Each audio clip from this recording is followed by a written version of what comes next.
according to the president of Feeding America, the nation's largest domestic hunger relief organization. It's a maddening situation for those in communities across California fighting right now to keep people fed, as inflation means the prices they have to pay for food are rising, and those prices are keeping people from donating as much as usual to the organizations that help. Joy Cohan is on the front lines of this fight as the new director of Meals on Wheels in Yolo County. Good morning.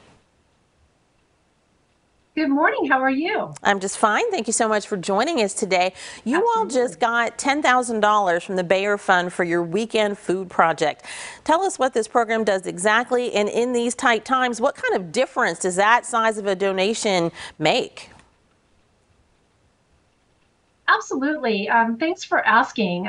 Weekend Food Project is aimed at our very lowest income seniors on our program, who oftentimes just don't have the income to provide for themselves on the weekends. We're providing 5 weekday meals, 5 midday meals, hot meals prepared, but the shelf-stable items and fresh fruit that they receive through Weekend Food Project helps sustain them on the weekends. And with inflation as it is, it really is our tough times for the very lowest income seniors.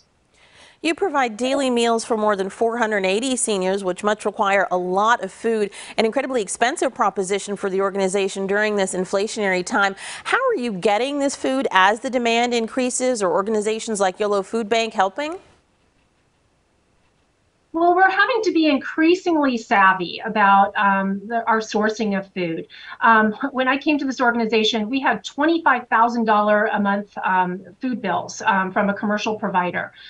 We've created more breadth in terms of the commercial providers that we're utilizing. We have endeavored over the past number of months to deepen our relationship with Yolo Food Bank. Unfortunately, that hasn't quite yet paid off. We were looking toward a bulk food purchasing program that was to come together last spring. That has not yet come to fruition.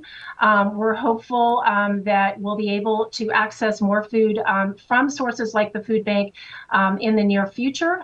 Collaboration is incredibly important to what we do, and we're hopeful that that collaboration will come together in a meaningful way.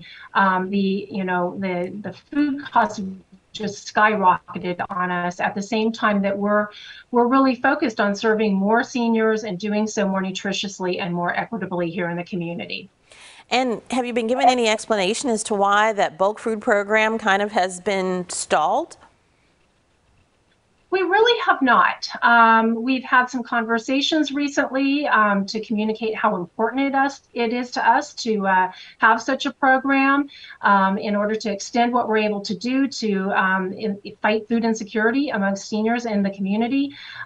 We don't really have a date yet for when we can expect that to occur.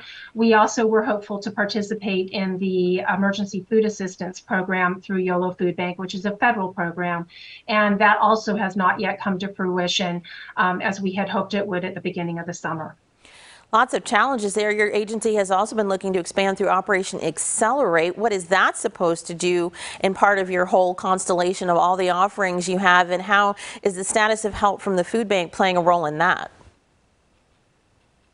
Well, when I came to Meals on Wheels Yolo County about 7 months ago, we were serving only 380 seniors countywide, which struck me as a very, very low number given what I know of food insecurity in general in the community, knowing the poverty rate and knowing that poverty rate is all that much deeper for senior citizens.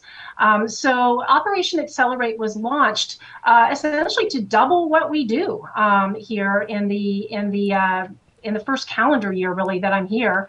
Hopefully by sometime early in 2023, we will be serving roughly double. We're aiming to serve 800. We won't stop there, but that's just an initial goal.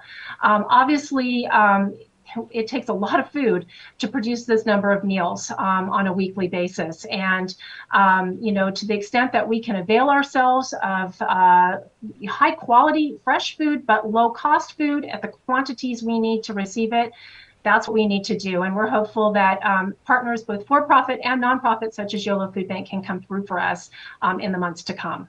But you've got to get all of that secured before you can really get that project rolling. Exactly. I mean, we are executing on the project. I mean, we're up 25% as opposed to 7 months ago. But there's a number of factors that need to kind of come into alignment in order for us to really get to that 800 number by sometime in the first quarter of 2023. And that is going to require having more sustainable sources of food at a cost that we can bear, given our funding being 80% reliant on private philanthropy. It is a huge challenge, and of course one we will check back in with you about, as all of the agencies that work in food advocacy are really just seeing so much increased demand. It never really dropped off after the height of the pandemic, and now we've hit this inflationary wall. Joy Cohen, Meals on Wheels, Yolo County, thank you so much for joining us today. Thank you for your time. Take care.